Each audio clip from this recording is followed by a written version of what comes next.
प्रकरण 1 समरूपता।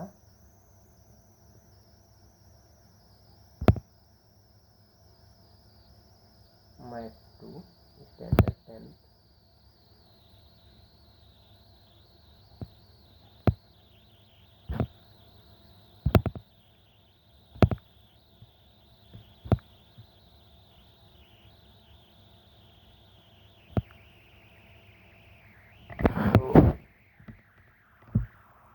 ये रेखा AB और रेखा CD एक दूसरे के बिंदुओं पर प्रतिच्छेदित करती है। यहाँ कुल 4 कोण बने हैं। ये जो आमने सामने का कोण है वो शेषा विभक्त होगा, AOC और BOD। ये 2 त्रिभुज हैं, देखें सिंगल निशान डबल निशान। इन्हें संगत भुजाओं की 2 जोड़ियां समानुपाती हैं और उनके बीच का कोण सर्वांग है, इसलिए भू को भू कसौटी से दोनों त्रिभुज समरूप हैं।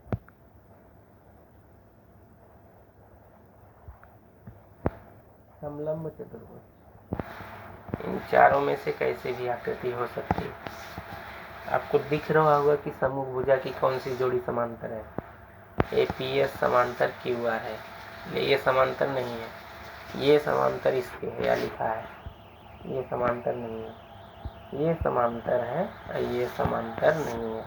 जो समांतर है लिखा गया, ये समांतर है, ये दोनों समांतर नहीं है। चारों जो है समलंब चतुर्भुज है। रेखा L और M की तिर्यक रेखा N है। तिर्यक रेखा की एक ही ओर ऊपर जो कोण है वो संगत होगा। ये कोण नीचे भी हो सकता है, वो भी संगत होगा। लेफ्ट में हुआ तिर्यक रेखा की तो भी संगत होगा, नीचे हुआ तो भी संगत। 2 रेखा समांतर रेखा की तिर्यक रेखा है। एक तिर्यक रेखा लेफ्ट में ऊपर है तो दूसरा नीचे राइट है। एक अंतर कोण है, एक जोड़ी और बची है, इधर राइट का ऊपर का, लेफ्ट का नीचे का।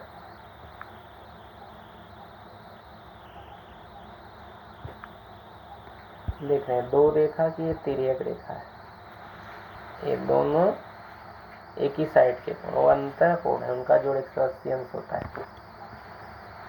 अगर त्रिभुज समरूप है तब आप ऐसा लिख सकते हो, कारण लिखोगे समरूप त्रिभुजों की संगत भुजाएं, या RS/LM, ST/MN, RT/LM।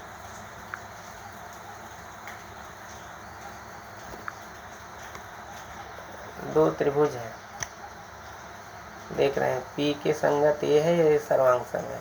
R के संगत C है, ये भी सर्वांग है।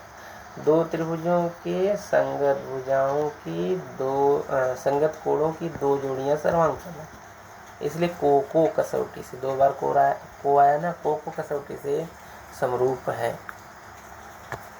अगर 2 त्रिभुज समरूप हैं तो आप लिख सकते हो L सर्वांग सम R, M सर्वांग सम S, N सर्वांग सम T, कारण समरूप त्रिभुजों के संगत कोण।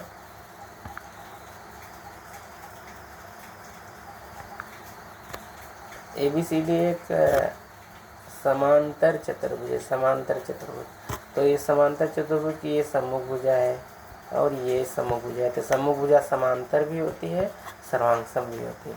सम्मुख भुजा समांतर भी होती है और सर्वांग सम भी होती है। देखिए ये भी सर्वांग सम CD और ये भी समांतर CD, कारण आयत समांतर चतुर्भुज की सम्मुख भुजाएं। ऐसे दूसरी जोड़ी का भी लिखा जा सकता है।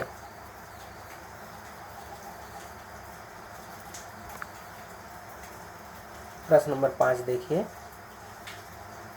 तो PQRS एक समलंब चतुर्भुज है, या समलंब की आकृति आपको ध्यान में आती है, समलंब है, जिसमें भुजा PQ समांतर SR। ये PQ समांतर SR के है। AR बराबर 5AP, AS बराबर 5AQ। तो सिद्ध करो। जब तो आए तो के पहले का सब दत्त में लिखते हैं, दत्त हेडिंग डालेंगे और यहाँ से लिखना शुरू करेंगे चतुर्भुज से। चतुर्भुज PQRS एक समलंब चतुर्भुज है, ये समांतर इसके है और यहाँ तक। और जो तो के बाद आए उस साध्य में, इसको साध्य में लिखेंगे। तब उपपत्ति लिखेंगे। तो देखिए हम साध्य में कहाँ से कहाँ तक कहे थे, या चतुर्भुज से लेके पाई के लिए तक। अब साध्य में कौन आएगा आपको दिखता है, ये आएगा। तो जो साध्य में लाना है उसको ध्यान देते हैं। और जो है 2 त्रिभुजों की भुजाएं होनी चाहिए। तो 2 त्रिभुजों की भुजाओं के लिए तो कैसे जो है कौन 2 त्रिभुज होंगे, देखिए एक है एस आर, तो एस आर नीचे है, अभी जो त्रिभुज बना या एस आर, इसमें एस आर आता है। तो अगर उसको ध्यान देंगे तो ये इस तरह से होगा।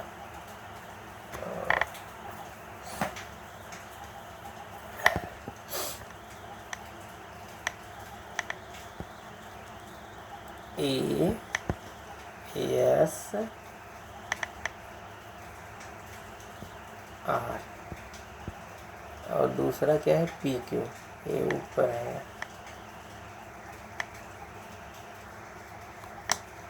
P Q A.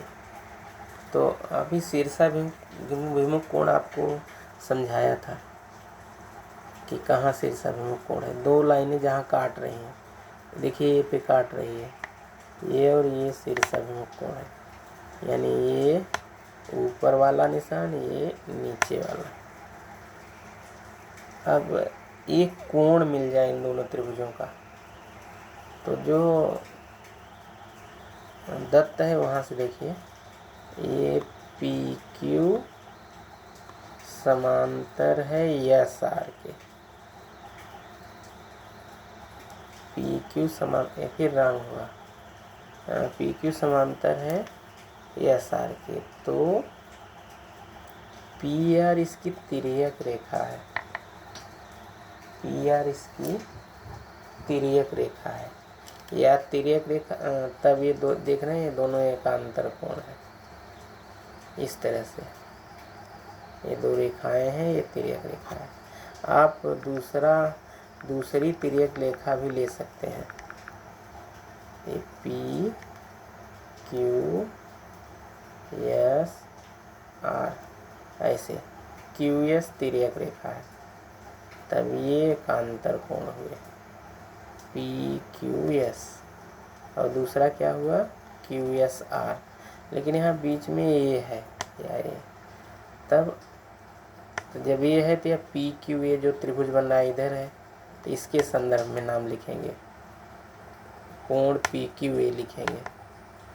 और ऐसे देख रहे हैं ए एस आर है, तो इसका नाम लिखने के लिए ए एस आर लिखेंगे, यानी क्यू एस आर की जगह ए एस आर।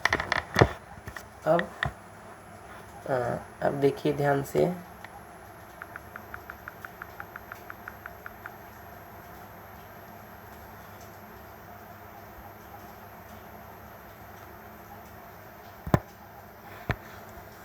तो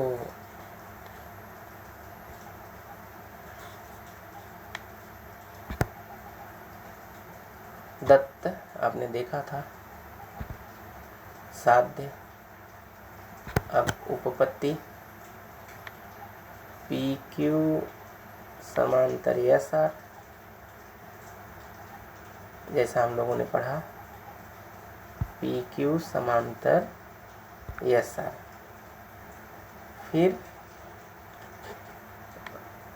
पी क्यू समांतर एस आर और क्यू एस इसकी तिर्यक रेखा है, तो हम लोग ये पढ़े कि पी क्यू एस बराबर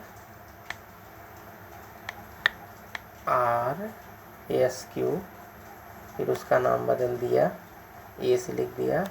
जो 2 त्रिभुज बना था इधर दिख रहा है, हम सब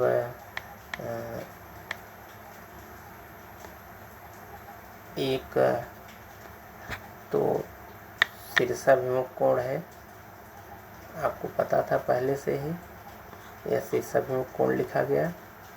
और दूसरा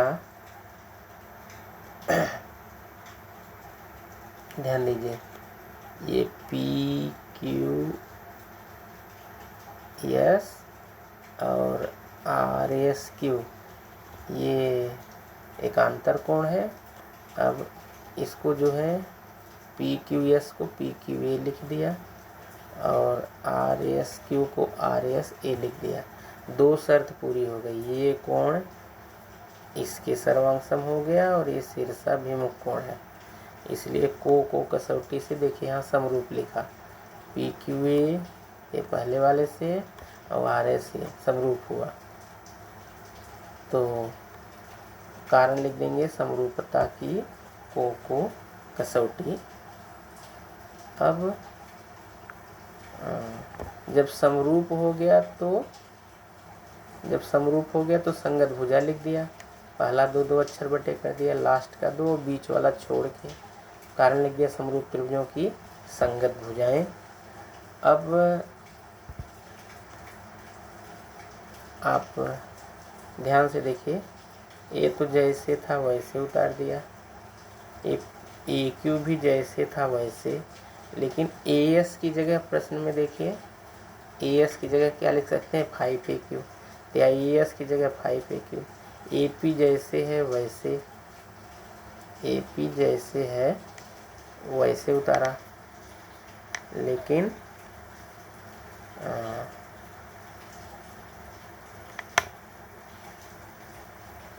ए आर की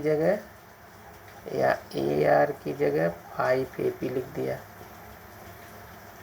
ए क्यू से कट गया, ऊपर 1 बचा नीचे 5, ए पी से कट गया तो ऊपर 1 बचा नीचे 5, ये जैसे था वैसे उतारा।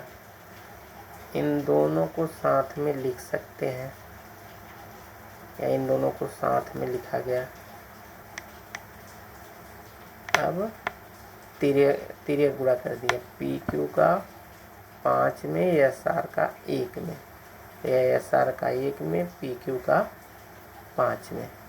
अब 1 का एस आर में करेंगे तो एस आर, और 5 का पी क्यू में करेंगे तो 5 का पी क्यू में करेंगे तो पी क्यू आएगा 5 पी क्यू। तो ये जो है एक प्रश्न पूरा हुआ। अब